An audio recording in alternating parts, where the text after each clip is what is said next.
Pemirsa, ratusan bangunan semi permanen di Kebon Jeruk, Jakarta Barat, Selasa dini hari terbakar. Diduga api berasal dari kompor milik pedagang nasi goreng yang menyambar ke bangunan lain. Ratusan bangunan semi permanen yang terdiri dari rumah kontrakan dan kios pedagang di Jalan Duri Kepamas, Kebon Jeruk, Jakarta Barat ini habis terbakar. Selasa dini hari, api dengan cepat membakar dan merembet ke bangunan yang ada di sekitar lokasi.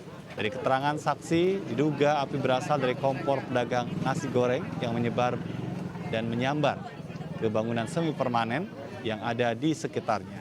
Sebelumnya, petugas berjibaku memadamkan api dengan menerjunkan belasan unit mobil pemadam kebakaran.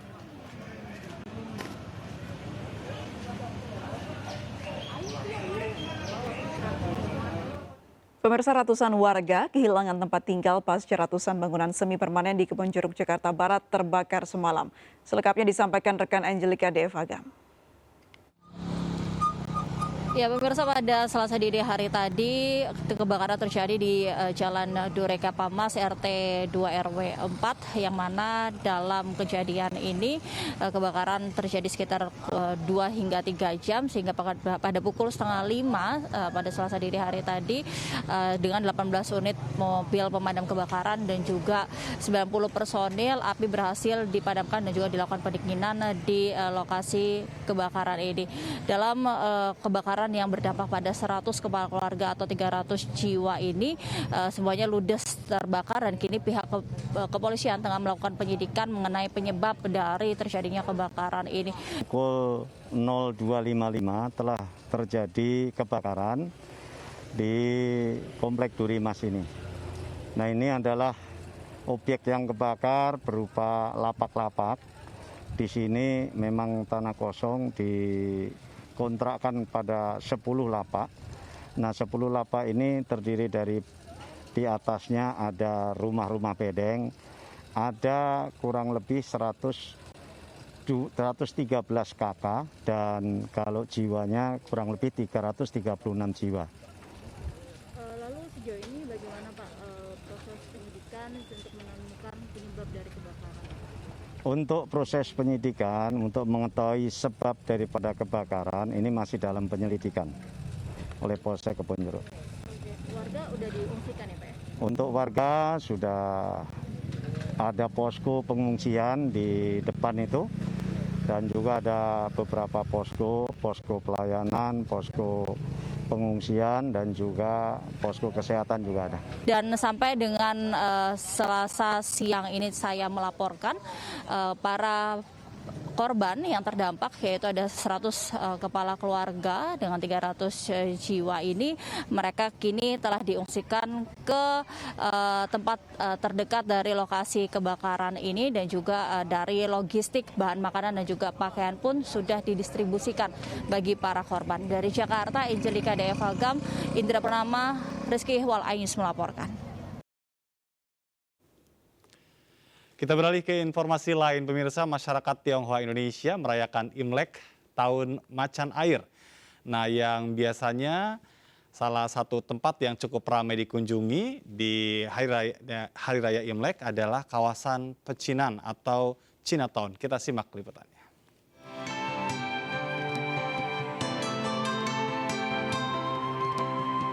Salah satu tempat yang biasanya banyak dikunjungi saat Imlek adalah Pecinan atau Chinatown. Pecinan merupakan wilayah menetap masyarakat Tionghoa. Hal ini telah dimulai sejak abad ketiga. Pecinan muncul sejalan dengan diaspora para pedagang Cina. Karena persebaran perdagangan inilah hampir di setiap negara memiliki pecinan atau Chinatown.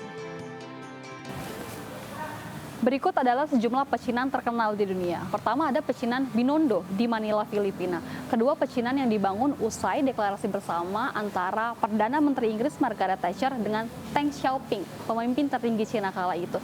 Ketiga, pecinan di Melbourne, Australia. Biasanya setiap tahun baru Imlek ada naga terbesar bersama dengan 200 pemain akan dimainkan di wilayah ini.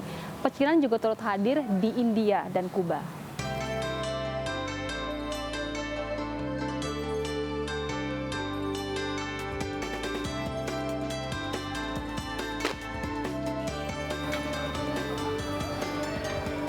Nah, sementara kalau di Indonesia, khususnya DKI Jakarta, ini dia nih pecinan yang paling terkenal. Nah, hal unik di setiap pecinan adalah adanya kuil dan mayoritas pedagang.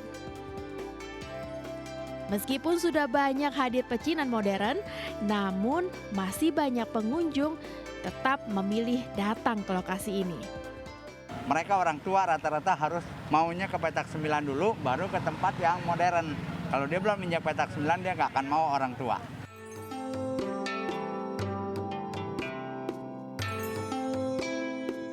Salah satu keunikan pecinan lama, yakni dikelilingi bangunan bersejarah.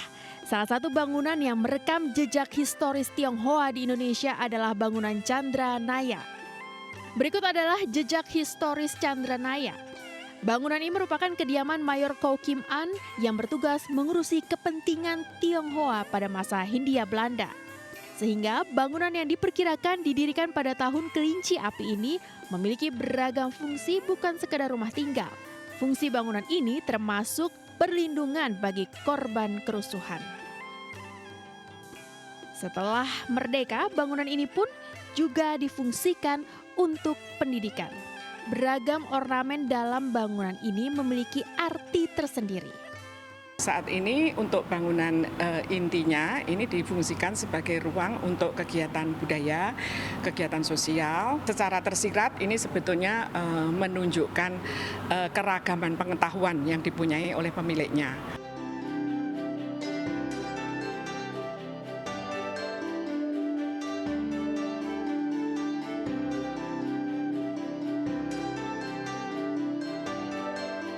Seiring perkembangan zaman, model pecinan pun berubah.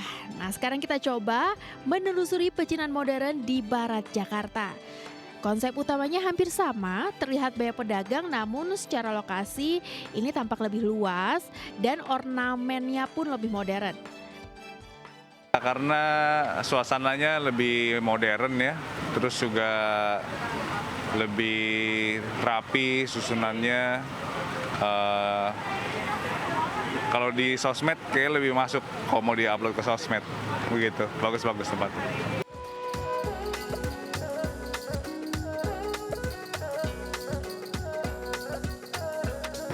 Nah pemirsa, yang unik di Indonesia, khususnya Jakarta, gapura seperti ini justru baru ada di Pecinan Baru. Berbeda ya dengan pecinan lama.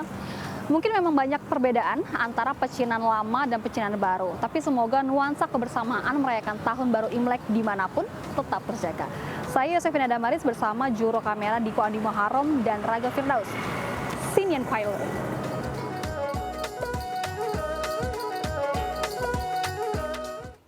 Pemirsa, Kelenteng Kuanti Miau merupakan kelenteng tertua di kota Pangkal Pinang, Provinsi Kepulauan Bangka Belitung. Terletak di jantung kota membuat kelenteng tersebut selalu menjadi pusat perhatian pada perayaan Imlek dan keberadaannya merupakan bukti gelombang besar kedatangan bangsa Cina di Bangka Belitung.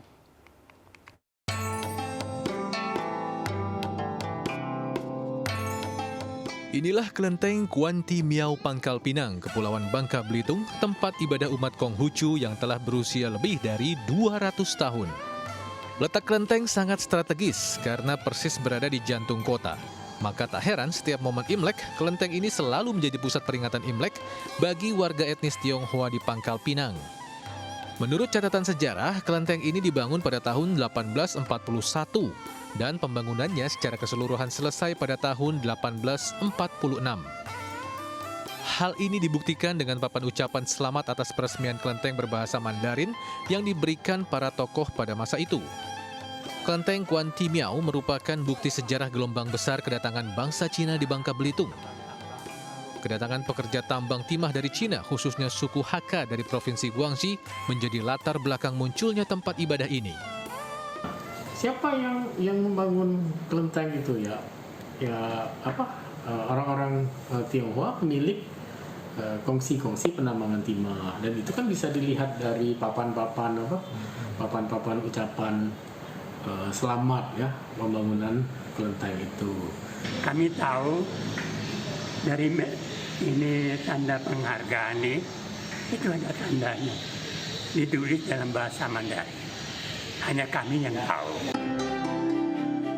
Kelenteng Kwanti Miao memiliki luas bangunan 12,5 meter kali 24 meter dengan dominasi warna merah dan kuning. Dari Pangkal Pinang, Bangka Belitung, Haryanto, iNews melaporkan. Pemirsa, informasi tadi mengakhiri MNC News Now hari ini. Saksikan live Liga Futsal Profesional 2022 setiap hari Sabtu dan Minggu di MNC Sport, channel 102 dan 421 MNC Vision. Ya, mari berbagi untuk masyarakat yang terdampak bencana di tanah air melalui MNC Peduli. Tetap patuhi protokol kesehatan. Saya Aprilia Putri. Dan saya Jatuh Ratma. Sampai jumpa.